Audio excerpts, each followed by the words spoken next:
चलिए आज जानते हैं इंटरनेट के बारे में, ठीक है? सबसे पहली बात इंटरनेट क्यों ज़रूरत है इंटरनेट की, ठीक है?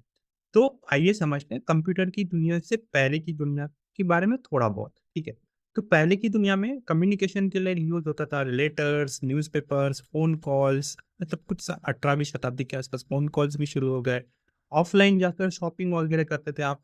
काफ़ी सारी ऐसी चीज़ें थी जो ऑफ़लाइन होती थी और वहाँ पर आपको फिज़िकली किसी चीज़ों को भेजना होता था और फिर वहाँ से वो कम्युनिकेशन शुरू होता था। अलग-अलग सर्विसेज़ के लिए अलग-अलग फिज़िकल मीडियम थे, ठीक है? यहाँ पर हम लेटर्स का एग्ज़ाम्पल ले सकते हैं कि एक संदेश को एक पत्र के माध्यम से भेजने के लिए काफ़ी सारे अलग स्टेजेस से गुज़रना पड़ता है।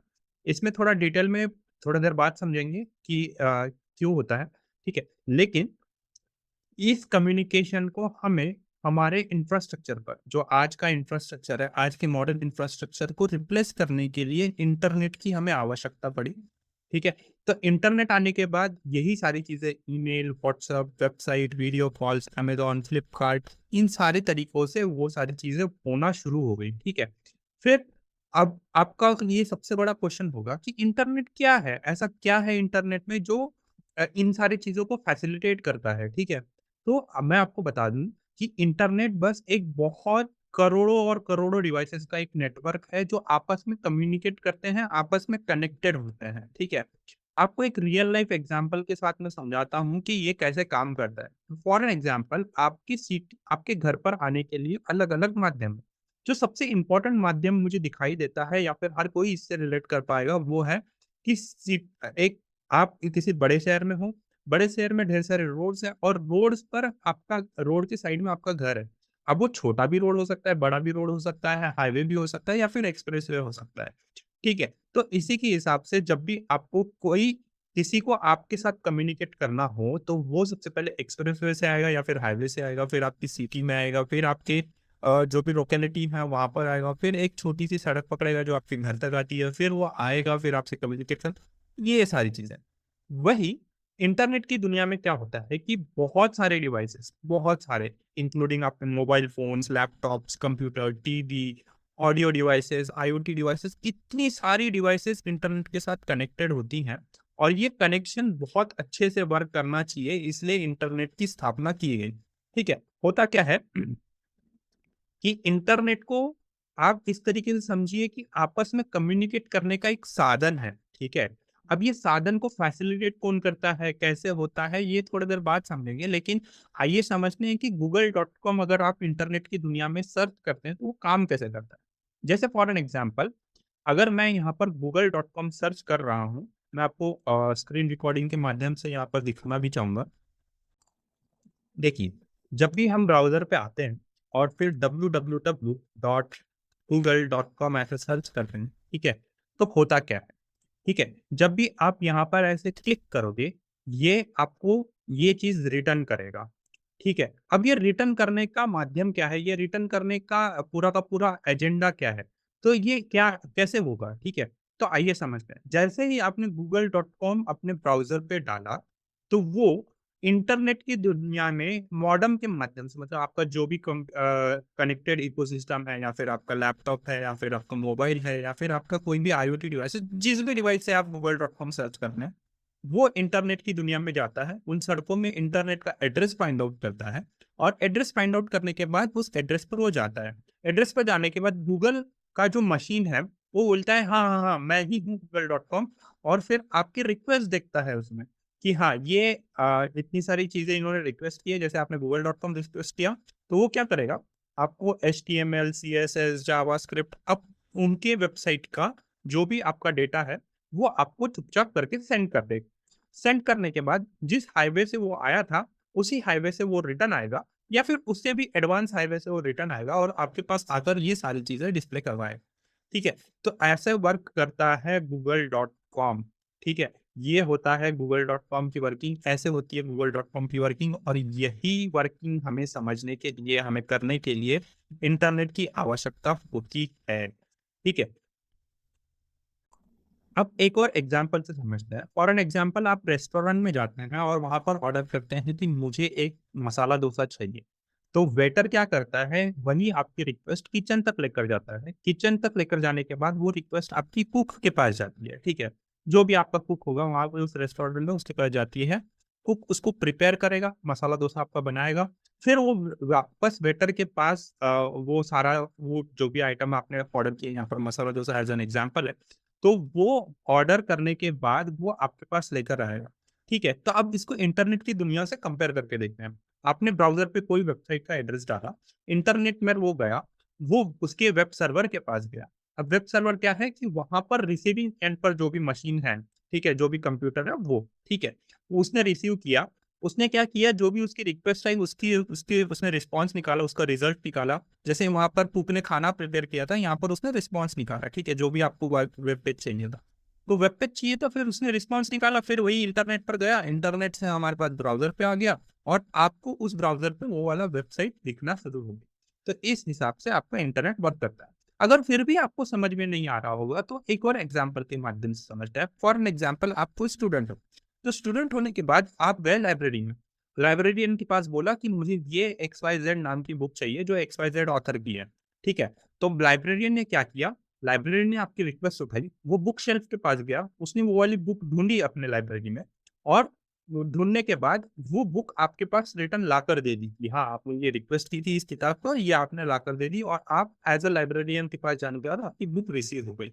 ठीक है? तो इसी तरीके से अगर इंटरनेट की दुनिया के साथ कंपेयर किया जाए तो आप यूज़र ब्राउज़र को कुछ बताया, उसने सर्वर मतलब जो जिससे आपने रिक्वेस्ट किया है उसके पास जाकर उसने कुछ लाया, ठीक है? और आपका डेटा आपके पास रिटर्न किया, आपका जो भी रिज़ल्ट है आपके पास रिटर्न किया। इसी तरीके से इंटरनेट वर्क करता है, ठीक है? अब इंटरनेट के कितने कंपोनेंट्स हैं, इंटरनेट की दुनिया में कितनी सारी चीज़ें हैं जो एक साथ आकर आपकी ये सारी रिक्वेस्टें, ये सारी चीज़ों को फैसिलिटेट कर दी, मतलब ये सारी चीज़ चलाने में आपकी हेल्प करती है। तो इंटरनेट की दुनिया में जो ये फैसिलिटेशन है, वो बहुत सारे जैसे आप जैसे करोड़ों लोग हैं जो इसको यूज़ कर रहे हैं, ठीक है? फिर आपके पास डिवाइसेस हैं, लैपटॉप हो गया, लैपटॉप हो गया, टैब हो गया या फिर आईओटी डिवाइसेस हो गई, वो सारी चीज़ें, ठीक है? फिर ब्राउज़र्स हैं जो इंटरनेट को रियलिटी में रिक्वेस्ट पर कन्वर्ट करते हैं, आपके नेटवर्क पर भेजते हैं। तो ब्राउज़र्स भी यहाँ पर बहुत इम्पोर्टेंट है। या सबसे इम्पोर्टेंट आता है आपका इंटरनेट कनेक्शन। आपका इंटरनेट कनेक्शन कहाँ से आ रहा है? आप जियो, एयरटेल या फिर वोडाफोन आइडिया इस तरीके से नॉर्मल मोबाइल इंटरनेट चला रहे हैं या फिर कोई आप ब्रॉडबैंड का आईएसपी लेकर बैठे हैं, उसके कनेक्शन लेकर बैठे हैं, आप इंटरनेट के साथ वैसे कनेक्टेड है। तो फिर आता है आपका आईएसपी। आईएसपी मतलब इंटरनेट सर्विस प्रोवाइडर। तो इंटरनेट कनेक्शन तो आपको मिल गया, लेकिन इंटरनेट सर्विस प्रोवाइडर कौन है? एक एग्जांपल के माध्यम से समझते हैं कि अगर आपके पास एयरटेल का सिम है और एयरटेल की सिम पर आपका इंटरनेट इनेबल्ड, तो आपका इंटरनेट इनेबल्ड होना आपका इंटरनेट कनेक्शन होना होता है और आईएसपी उसमें एयरटेल होगा क्योंकि एयरटेल आपको ये सारी फैसिलिटेशन प्रोवाइड कर रहा है। फिर उसके बाद एक और बहुत इंपॉर्टेंट चीज़ आती है पूरी इंटरनेट की दुनिया में जिसको हम बोलते हैं डीएनएस, डोमेन नेमिंग सिस्टम, ठीक है? अब ये डोमेन नेम सिस्टम क्या करता है, आपका जो भी देखो मैं आपको एक और चीज़ फैक्ट यहाँ पर बताना चाहूँगा कि जो भी आप इंटरनेट पर सर्च करते हैं, वो बेसिकली नंबर्स को सर्च करते हैं, ठीक है? इंटरनेट की दुनिया में एड्रेसेस नंबर के माध्यम से लिखे जाते हैं। अब आपको हर जगह का नंबर तो याद नहीं होगा क्योंकि आप भी देखिए कि अगर आपने अपने फैमिली और फ्रेंड्स के अगर नंबर याद किए होंगे तो ज़्यादा से ज़्यादा 2, 3, 4, 10, 15 मैक्सिमम 20, ठीक है? उससे ज़्यादा आपको किसका नंबर पता है? किसी का नहीं, आपको किसी रिश्तेदार का नंबर पता है? नहीं। लेकिन यहाँ पर इसी सिचुएशन को हैंडल करने के लिए हमारे पास अब एक और सिस्टम आ गया है जिसका नाम है डोमेन नेम सिस्टम। अब ये क्या करता है कि अगर आप उनके नंबर याद नहीं रख सकते, लेकिन आप उनके नाम तो याद रख सकते हो, बराबर है? आप उनको नाम से तो रिप्रेज़ेंट कर सकते हो। तो नाम से रिप्रेज़ेंट करने वाले इकोसिस्टम को वो क्या करेगा कि आपके नंबर्स पे कन्वर्ट करेगा। जैसे मैं बोलता हूँ google.com तो इसका कुछ एड्रेस होगा ना इंटरनेट पे, वो एड्रेस उसमें कन्वर्ट करेगा, तो वही आपका डीएनएस होता है, ठीक है? ये डोमेन नेम सिस्टम का काम है। वही एड्रेस आपको रिटर्न भी ऐसे ही करेगा। अगर वो वाला जैसे गूगल.com आपको कुछ रिस्पॉन्ड कर रहा है, तो किधर से वो रिस्पॉन्डेशन आ रहा है, तो उसको वापस नाम में कन्वर्ट करने का काम भी वाइस वर्सा भी डोमेन नेम सिस्टम ही करता है। फिर आ जाते हैं सर्वर। अब सर्वर को इस तरीके से समझिए कि आपके कंप्यूटर का बहुत बड़ा फॉर्म या फिर बहुत ऐसा बड़ा भाई, ठीक है? या फिर परदादा, ऐसा बहुत बड़ी चीज़, ठीक है? तो सर्वर क्या करता है, आपकी रिक्वेस्ट को एक्सेप्ट करता है उसके हिसाब से वो जितनी भी रिक्वेस्ट है उसके हिसाब से रिस्पॉन्स बनाता है, मतलब आपका रिजल्ट बनाता है। और रिजल्ट बनाने के बाद आपको वो रिजल्ट आपके इंटरनेट के माध्यम से फेच आउट कर देता है, ठीक है, मतलब आपको भेज देता है। इसके अलावा इंटरनेट की दुनिया में एक और चीज बहुत इंपॉर्टेंट है जिसका नाम है डेटाबेस, ठीक है। अब डेटाबेस क्या करता है, इसको इस तरीके से समझिए कि आपके घर पे अगर बुक शेल्फ या फिर कपड़ों की अलमारी होगी, उस पर आप सारी चीजें रखते हो, ठीक है। तो वो रखी रखी अच्छे से प्रॉपरली रहती है, एक ओरिएंटेशन में रहती है, एक उसका एक प्रॉपर फॉर्मेट होता है और उस फॉर्मेट में वो स्टोर होती है, ठीक है। वैसे ही इंटरनेट की दुनिया में जो डेटा होता है वो डेटाबेस में स्टोर होता है और इसके अलग अलग फॉर्मेट्स होते हैं, ठीक है। तो डेटाबेस ऐसा मतलब काफी सारे रिकॉर्ड्स को एक जगह मेंटेन करने का काम करता है। फिर आते हैं वेबसाइट्स पर। अब वेबसाइट्स क्या होती हैं कि अलग अलग करस्पॉन्डिंग काम के लिए अलग अलग तरह की वेबसाइट होती है। अब फॉर एन एग्जाम्पल गूगल.com, अगर आपको इंटरनेट की दुनिया में कुछ भी सर्च करना है तो आप गूगल पर जाओगे, ठीक है, या फिर आप बाइडू पर जाओगे, या फिर आप किसी भी सर्च इंजन पे जाओगे, जैसे टॉर पर चले गए या फिर ब्रेव पर चले गए या फिर आप माइक्रोसॉफ्ट एज पर चले गए। तो ये सारे सर्च इंजन आपको काफी हेल्प करेंगे। लेकिन वेबसाइट्स क्या होती हैं, ये एक तरह की वेबसाइट होती है, ये सर्च इंजन वेबसाइट होती है। दूसरी सर्च इंजन वेबसाइट मतलब ई कॉमर्स, फ्लिपकार्ट, अमेजोन, ये भी एक तरह की वेबसाइट होगी। अगर मुझे मेरा प्रोफाइल बनाकर रखना है, वो इंटरनेट को बताना है, तो उसके लिए भी एक वेबसाइट होगी। तो वेबसाइट यहाँ पर सबसे मेन हिस्सा होता है। और आप इस पूरे कोर्स में आप वेबसाइट पर कैसे काम करोगे, वेबसाइट को कैसे डेवलप करोगे या फिर वेब ऐप को कैसे डेवलप करोगे, इसके बारे में जानोगे, ठीक है। तो ये होता है आपका अलग अलग कंपोनेंट्स। इसमें मैं रिपीट करना चाहूंगा, यूजर मतलब आप खुद, डेट डिवाइस मतलब आप जिस डिवाइस से इंटरनेट के साथ कनेक्टेड हो, ब्राउजर जिस आप इंटरनेट में सॉफ्टवेयर का इस्तेमाल करते हो वो browser, internet connection, ISP, DNS server, database और वेबसाइट। ये सबसे अहम हिस्से होते हैं आपके इंटरनेट के दुनिया के, और इसी के बहुत बड़े जाल को इंटरनेट कहते हैं, ठीक है। अब आते हैं कि वेबसाइट बेसिकली क्या होता है। वेबसाइट क्या होता है कि आपके ढेर सारे वेब पेजेस का कलेक्शन होता है। अब आप बोलोगे ये वेब पेजेस क्या है। तो वेब पेजेस क्या होते हैं कि जैसे कोई वेबसाइट पर होम पेज हो गया, अबाउट पेज हो गया, कॉन्टैक्ट पेज हो गया, कोर्सेज पेज हो गया, अलग अलग कामों के लिए अलग अलग वेब पेज होते हैं। अब इनके कलेक्शन को जब हम एक जगह रख देते हैं तो वेबसाइट कहते हैं, ठीक है। तो ये होते हैं वेब पेज एंड वेबसाइट्स, ठीक है। अब इसमें ना एक बहुत अहम हिस्सा है जिसको आपको समझने की बहुत जरूरी है, इसको समझना बहुत जरूरी है, वो है क्लाइंट एंड सर्वर, ठीक है। ये क्लाइंट सर्वर का नाम ना आपको पूरे के पूरे कोर्स में या फिर पूरे इंटरनेट की दुनिया में, आईटी की दुनिया में बहुत ज्यादा सुनने मिलेगा। और इसी के बलबूते पर पूरा इंटरनेट काम करता है, ठीक है। अब क्लाइंट एंड सर्वर को आप मास्टर एंड स्लेव की तरह समझो। मतलब एक बॉस है और उसके काफी सारे काम करने वाले लोग हैं, इस तरीके से। तो आप क्लाइंट हो, ठीक है। तो आप यहाँ पर क्या करोगे, आप यहाँ पर क्या करोगे, आप कोई भी रिक्वेस्ट बताओगे। अब ये रिक्वेस्ट जाएगी किसके पास, वो सर्वर के पास जाएगी, ठीक है। सर्वर बोलेगा कि हाँ मेरे पास ये रिक्वेस्ट आई है, फिर मैं इसका ऐसा रिस्पॉन्स करूंगा और फिर उसको रिजल्ट के तौर पर आपको रिटर्न करेगा, ठीक है। तो इसी पूरे लूप को आपका रिक्वेस्ट करना, सर्वर के पास जाना, उसको वो प्रोसेस करना, फिर आपके रिजल्ट को निकालना, फिर आप तक भेजना, ठीक है। तो ये जो लूप है इसमें जितनी भी चीजें जो आपको रिजल्ट बनाकर दे रहा है वो सर्वर, अगर आप किसी मशीन के साथ यूज कर रहे हो उस इंटरनेट को या फिर उस वेब पेज को एक्सेस करने की कोशिश कर रहे हो तो वो क्लाइंट, ठीक है। आपके जैसे ऐसे करोड़ों क्लाइंट्स होंगे और करोड़ों क्लाइंट्स पर एक या दो या फिर कई ज्यादा सर्वर्स हो सकते हैं, ठीक है। और अलग अलग सर्वर अलग अलग रिक्वेस्ट के लिए आपको फैसिलिटेट करेगा, ठीक है। तो आप भेज रहे हो, आप रिक्वेस्ट कर रहे हो तो आप क्लाइंट हो गए, कोई आपको रिजल्ट दे रहा है तो वो सर्वर हो गया। तो इस पूरे के पूरे का कोऑर्डिनेशन को क्लाइंट सर्वर आर्किटेक्चर कहते हैं। और यही आर्किटेक्चर की दुनिया आजकल इंटरनेट को चला रही है, ठीक है। एक और मैं आपको चीज बताना चाहूंगा, इसके अलावा भी एक डिसेंट्रलाइज्ड आर्किटेक्चर है जो हमारे पूरे इकोसिस्टम में वर्कआउट कर रहा है। उसके बारे में भी थोड़ी देर बाद समझेंगे, क्योंकि अभी आपके लिए वो बहुत ज्यादा हो जाएगा, टफ टू अंडरस्टैंड हो जाएगा। तो यहाँ पर ध्यान रखिए कि अगर आप किसी वेब इंटरनेट की दुनिया में अगर कुछ भी रिक्वेस्ट कर रहे हैं, कोई भी चीज पूछ रहे हैं, तो आप क्लाइंट हो गए। और कोई आपको रिजल्ट प्रोवाइड कर रहा है तो वो सर्वर हो गया। इतना ही अभी समझिए। सामने चल के जैसे जैसे हम टेक्नोलॉजी में आगे बढ़ते जाएंगे वैसे मैं आपको टेक्निकल्स भी इसके बताते रहूँ, ठीक है। अगर क्लाइंट सर्वर आर्किटेक्चर को आपको फिर से समझना है तो वही हम वापस रेस्टोरेंट वाले इस पर जाएंगे कि आपका कुक जो है, आपका किचन जो है वो आपका सर्वर है, आप जो रिक्वेस्ट कर रहे हो आप क्लाइंट हो, ठीक है। और इसमें फैसिलिट करने वाला जो है वेटर, वो आपका इंटरनेट है। तो आप इस तरीके से उसको समझोगे। तो ऐसा ही है, कस्टमर बोलेगा कि मुझे कुछ चाहिए, वेटर बोलेगा कि मैं लेकर जा रहा हूँ, वेटर किचन के पास डाल देगा, किचन को कुछ प्रिपेयर करेगा, कुक उसको रिटर्न करेगा, किचन वेटर के पास रिटर्न करेगा, वेटर आपके पास ला कर देगा। तो ये जो पूरा अंडरस्टैंडिंग है, कस्टमर यहाँ पर आपका जो आपने जो ऑर्डर किया वो आप क्लाइंट, और कुक जो प्रिपेयर कर रहे हैं, फिर किचन जो प्रिपेयर कर रहा है वो सर्व, ठीक है। तो ये होता है क्लाइंट सर्वर का अंडरस्टैंडिंग, ठीक है। अब आपको इसमें ब्राउजर कहाँ पर, ब्राउजर क्या चीज होती है, ठीक है।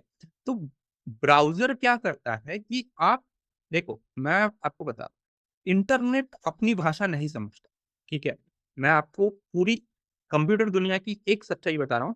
इंटरनेट और मतलब पूरा इंटरनेट या फिर पूरा कंप्यूटर की दुनिया एक ही भाषा समझती है, उसको समझ में आता है कोई चीज शुरू है या फिर कोई चीज बंद है। तो ऐसी भाषा को हम बाइनरी लैंग्वेज बोलते हैं। और ये बाइनरी लैंग्वेज आपकी किस माध्यम से उसको यूटिलाइज करने की कोशिश करती है? इलेक्ट्रिकल सिग्नल्स के माध्यम से, ठीक है। तो जब भी आप इंटरनेट पर कोई भी चीज करने जाओगे तो आपको 1 एंड 0 या फिर चालू और बंद हमेशा समझ में नहीं आएगा। ये कम्युनिकेशन का मेथड आपको समझ में नहीं आएगा।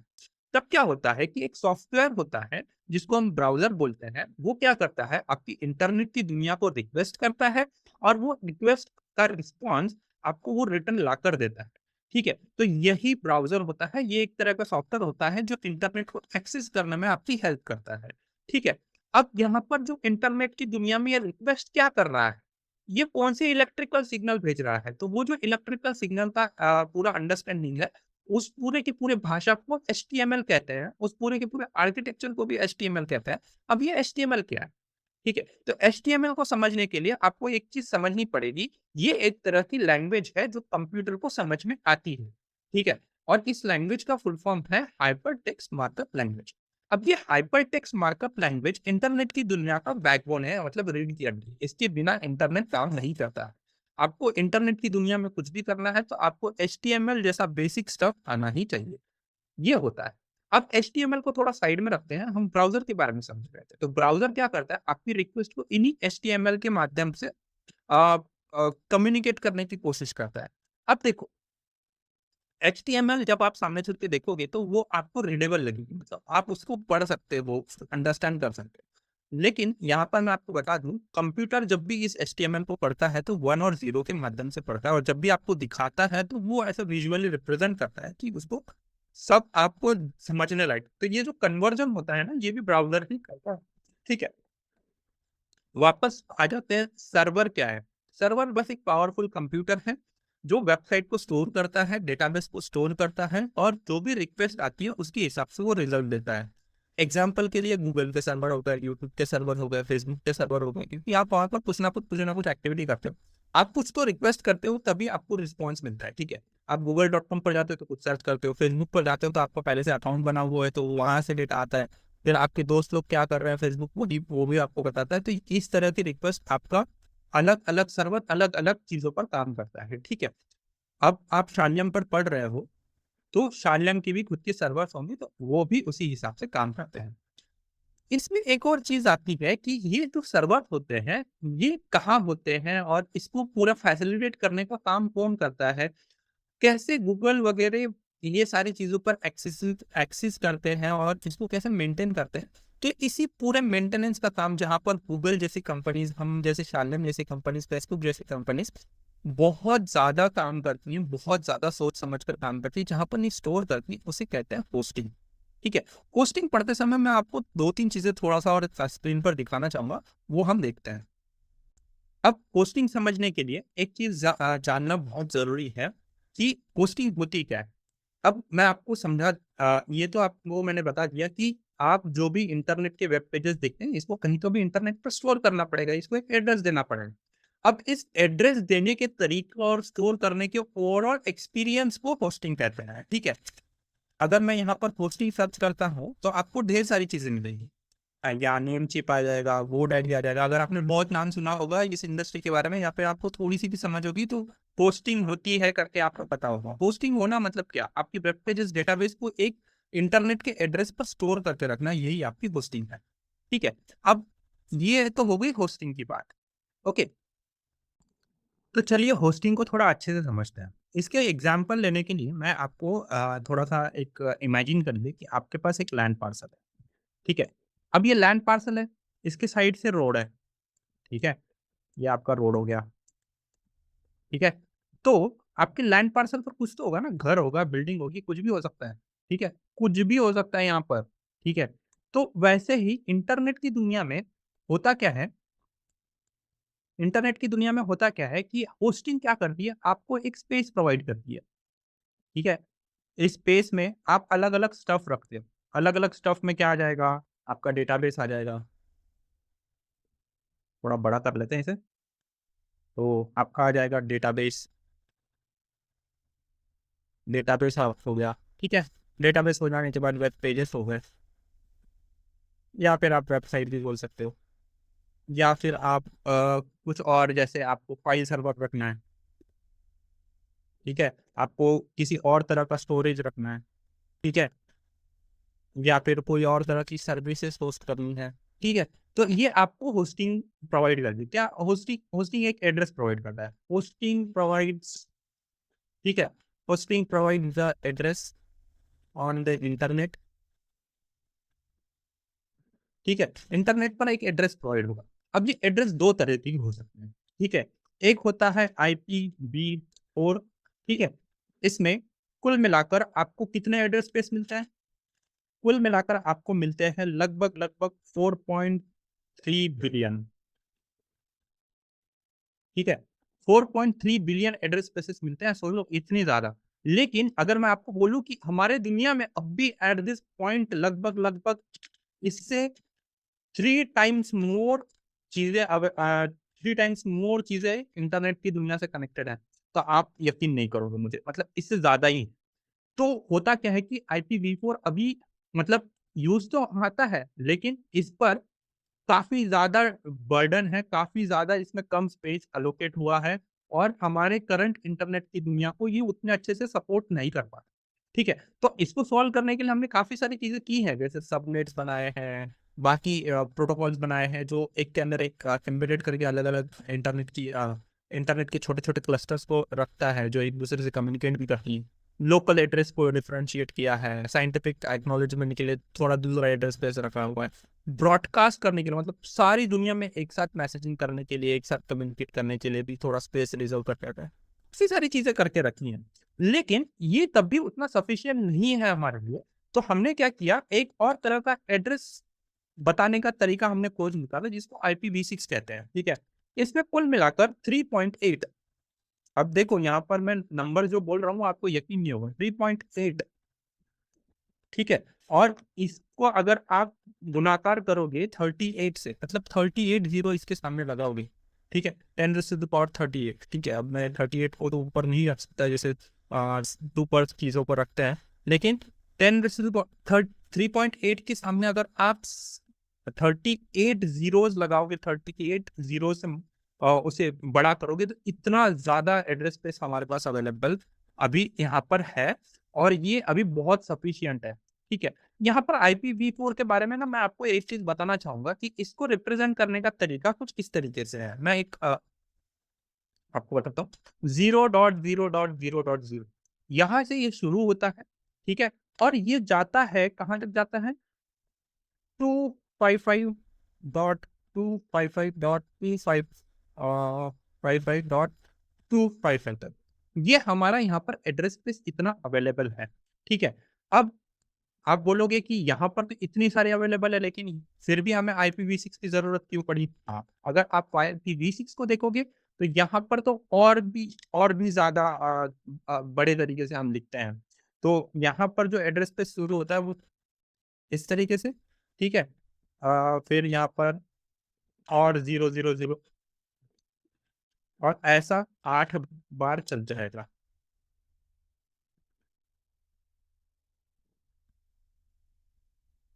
ठीक है, कितनी बार हो गया, 1 2 3 4 1 2 3 4, ठीक है, और ये जाएगा एफ एफ एफ एफ, ठीक है। अब जितने बार मैंने 0 0 लिखा है और जितनी बार मुझे वो रिपीट करना चाहिए, तो फिर मैं उसको इस तरीके से भी रिप्रेजेंट कर सकता हूँ, एफ एफ एफ, ठीक है। तो ये हमारे पास इतना एड्रेस स्पेस यहाँ पर अवेलेबल है IPv6 में। कौन प्रोवाइड करता है ये सारे एड्रेस स्पेस? हमारी होस्टिंग प्रोवाइडर्स ये सारे एड्रेस स्पेस हमें प्रोवाइड करते हैं, मतलब हमारे लैंड पार्सल्स प्रोवाइड करते हैं, ठीक है। अब लैंड पार्सल्स में यहाँ पर क्यों आपको कंपेयर करके दिखाया है, क्योंकि आपके जो लोकल एड्रेसेस हैं वो लैंड पार्सल के माध्यम से ही समझ में आते हैं। अगर कोई फ्लैट भी होगा तो वो कोई जमीन पर ही है, हवा में तो कुछ नहीं है, ठीक है। आप नहीं आप स्पेस स्टेशन पर कुछ ऐसा पोस्टल पर सर्विसेज अवेलेबल करके नहीं देते हो, ठीक है। तो उस हिसाब से तो ये जो चीजें हैं, ये जो चीजें समझने वाली हैं, ये बहुत इंपॉर्टेंट है। और ये होस्टिंग ही आपको पूरे इंटरनेट को जोड़ने से मदद करती है, ठीक है। अब होस्टिंग सिर्फ इतना सा काम नहीं करती, होस्टिंग इससे ज्यादा भी काम करती है, जिसको हम बाद में समझेंगे। लेकिन बेसिकली होस्टिंग क्या करती है, इंटरनेट पर आपको एक जगह देती है जहां पर आप database, web page, website, files, storage, services, अलग अलग चीजें रख सकते हो। और इसको दो तरीके मतलब इसको पता करने के, मतलब इसका एड्रेस को लिखने के दो तरीके हैं, एक IPv4, एक IPv6। IPv4 थोड़ा पुराना हो चुका है, IPv6 के पास थोड़ा ज्यादा स्पेस है, तो आजकल हम इसको यूज बहुत ज्यादा तरीके से कर रहे हैं। तो ये होता है आपका होस्टिंग, और ये होता है होस्टिंग का एड्रेस, ठीक है। तो ये बहुत इंपॉर्टेंट टॉपिक है, आपको इसको याद करके चलना होगा, क्योंकि इसी टॉपिक के बलबूते पर आपको पूरा का पूरा इंटरनेट समझ में आएगा, ठीक है। अब आगे समझते हैं कि इस पूरे के पूरे होस्टिंग यहाँ पर जो हमें स्पेस मिला हुआ है इंटरनेट पर, वहां पर चीजें पता कैसे करोगे आप, ठीक है। तो देखो, जैसे कि मैंने बताया अभी यहाँ पर कि आपको जो स्पेस अलोकेट होता है वो दो तरीके से हो सकता है। अभी मैं यहाँ पर एग्जांपल के लिए एक ही तरीके को आपको अच्छे से एक्सप्लेन करूंगा, जिसका नाम है IPv4। ये समझने के लिए थोड़ा आसान भी होता है। तो अगर फॉर एन एग्जाम्पल आपने एक होस्टिंग स्पेस ली और उसमें आपको स्पेस एड्रेस मिला 103.56.30, ठीक है। ये आपको एक जगह मिल गई आपको इंटरनेट पर, होस्टिंग प्रोवाइडर ने पता करके, ठीक है। लेकिन ये एड्रेस तो इस तरीके से लिखा जाता है, लेकिन ये एड्रेस आपको याद रहेगा क्या? यहाँ पर आप एग्जांपल लो कि अगर आपके पास आपके फोन में 1000 कॉन्टैक्ट नंबर है, तो क्या 1000 कॉन्टैक्ट नंबर आपको याद है क्या? नहीं। उनके नाम याद है और उनके सरनेम याद है, ज्यादा से ज्यादा उनकी गाँव पता होंगे, ठीक है। तो ऐसे ही इंटरनेट की दुनिया पर ये वाला एड्रेस आपको याद नहीं रह सकता, पॉसिबल ही नहीं है कि आप इतने सारे नंबर से याद रखो। तो क्या होता है कि हमारे पास एक सर्विस होती है, ये एड्रेस स्पेस को, ये एड्रेस स्पेस है, इसको थोड़ा दूसरे तरीके से लिखने का जो सर्विस होता है, उसको कहते हैं DNS, ठीक है। उसको कहते हैं डोमेन कहते हैं। सबसे पहली बात तो अलग तरीके से लिखने को क्या कहते हैं? डोमेन कहते हैं, ठीक है। अब ये डोमेन क्या होता है? तो डोमेन बेसिकली जो आप google.com देखते हैं ना, www.google.com, ठीक है। या फिर आप देखते, आप अभी हमारे साथ पढ़ रहे हो तो www.shalem.com। तो ऐसा नहीं है कि यहाँ google.com का कुछ IPv4 एड्रेस नहीं होगा, जरूर होगा। लेकिन आप ब्राउजर पे क्या डालते हो? ये डालते हो। अब ये ऐसा कैसे कन्वर्ट होता है? तो इसके बीच में आपको समझना पड़ेगा कि ये जो कन्वर्जन्स है, उसको संभालने के लिए एक सर्विस का इस्तेमाल होता है, एक सर्वर का इस्तेमाल होता है, जिसका नाम है DNS। DNS का जो काम है वो है डोमेन नेम सिस्टम। अब ये क्या करता है, जो आप google.com डालते हो, ठीक है, आप जो google.com डालते हो, ये सबसे पहले रिक्वेस्ट किसके पास जाती है? इसके पास जाती है। ये क्या करता है, आपके google.com को IPv4 एड्रेस में कन्वर्ट करता है, ठीक है। काय में कन्वर्ट करता है? नेम टू IPv4, IPv4 में कन्वर्ट किया। कन्वर्ट करने के बाद आपका जो रिक्वेस्ट है वो IPv4 के माध्यम से उसके अलोकेटेड डेजिग्नेशन सर्वर के पास पहुंच जाए, ठीक है। और फिर वहां से वो रिटर्न आएगा इसी के पास आपका रिस्पॉन्स लेकर, और फिर आपका रिस्पॉन्स नॉर्मल तरीके से आपको रिटर्न किया जाएगा। तो ये डोमेन नेम सिस्टम यहाँ पर बहुत इंपॉर्टेंट है। आपका जो फिजिकल नाम है, जो IPv4 का तरीके का एड्रेस है, फिर IPv6 का तरीका का एड्रेस है, वो जिंदगी में आप इतने सारे एड्रेसेस याद नहीं कर सकते, लेकिन आपको नाम तो याद रह सकते हैं। तो ये नाम को नॉर्मल एड्रेस में कन्वर्ट करने का, इनके लिए तो ये नॉर्मल है ना, अपने लिए ऐप नॉर्मल है, इतना सारे नंबर याद नहीं रख सकते। तो ये जो कन्वर्ट करने का तरीका है, ये डोमेन नेम सिस्टम आपके लिए यहाँ पर करेगा, ठीक है। तो ये होता है DNS। तो बेसिकली आज हमने यहाँ पर सीखा कि पूरा इंटरनेट कैसे काम करता है, इंटरनेट के क्या-क्या पार्ट्स हैं, इंटरनेट पर और क्या-क्या चीज़ें होती है, इंटरनेट काम करने का तरीका क्या है, इंटरनेट पर एड्रेस कैसे बनाते हैं, इंटरनेट पर स्पेस कौन प्रोवाइड करता है और ये सारी स्पेस प्रोवाइड करने के अलग-अलग टेक्निक्स के बारे में हमने समझा और पूरा का पूरा इंटरनेट कैसे काम करता है एक-दूसरे के साथ, ये भी जाना। लेकिन यहाँ पर ये चीज़ खत्म नहीं होती है। आपको मैं एक फैक्चुअल इन्फॉर्मेशन बताता हूँ कि ये जो आपका इंटरनेट है, बहुत लोगों को स्टार्टिंग में ये लगता है कि ये सारा कम्युनिकेशन पहले सैटेलाइट के पास जाएगा, फिर सैटेलाइट ट्रांसमिट करेगा, फिर उसके पास आएगा, फिर रिटर्न आएगा, फिर सर्वर के पास से फिर सैटेलाइट पर जाएगा, फिर आपके पास आपके नियरेस्ट सैटेलाइट सैटकॉम स्टेशन पर आएगा, फिर आपको राउट हो रहा होगा। नहीं, मैं आपको एक बहुत बड़ी चीज़ बताता हूँ, ये पूरा का पूरा कम्युनिकेशन जो आप मुझे अभी देख भी रहे हो, ये फाइबर ऑप्टिक केबल के माध्यम से होता है। ये फाइबर ऑप्टिक केबल आपकी ज़मीन पर, ज़मीन के नीचे, कुछ पेड़ों पर टंगे हुए अगर घर के आस-पास देख रहे होंगे तो। लेकिन मेजॉरिटी ऑफ द सबसे बड़े-बड़े जो कम्युनिकेशंस है, एक कंट्री से दूसरे कंट्री, एक कॉन्टिनेंट से दूसरे कॉन्टिनेंट, ये सबमरीन फाइबर ऑप्टिक केबल के माध्यम से मतलब आपके समुद्र तल पर रखे हुए फाइबर ऑप्टिक केबल के माध्यम से ट्रांसमिट कर रहा है। अब वो केबल छोटे भी नहीं होते हैं, ठीक है? मैं आपको बता दूँ वो केबल लगभग यहाँ पर आपको स्पेस में मैं दिखाने के लिए इतने मोटे-मोटे केबल के माध्यम से आपको ट्रांसमिट करता है और इसमें अब इतना मोटा एक ही केबल नहीं होगा। आपके हेयर से भी पतला एक फाइबर ऑप्टिक केबल की बंच को एक सबमरीन केबल में ग्रुप करके समुद्र के तलहटी पर बिछाया गया है और उसके माध्यम से आपका इंटरनेट का कम्युनिकेशन हैपन हो रहा है। ठीक है? तो ये था पूरा का पूरा इंटरनेट की दुनिया, ये थी आपकी फैक्चुअल इन्फॉर्मेशन जो आपको पता होनी चाहिए। नहीं तो आप अभी तक सोच रहे होगे कि अगर सैटेलाइट कम्युनिकेशन नहीं होता है तो आप थोड़े से इसमें गलत हो। तो ये पूरी इंटरनेट को मैंने आपको आज समझा कर बताया और फिर कल मिलते हैं कि हम वेबसाइट्स और वेब पेजेस को कैसे डिज़ाइन करेंगे, उसके लिए क्या टेक्नोलॉजीज़ आपको लगेगी, कैसे लगेगी, क्या चीज़ें इंस्टॉल करने की ज़रूरत है। ये सारी चीज़ें मैं आपको कल बताऊँगा और मिलते हैं इसके बाद। धन्यवाद। मेरा नाम मयूर और शालम से जुड़े रहने के लिए थैंक यू सो मच।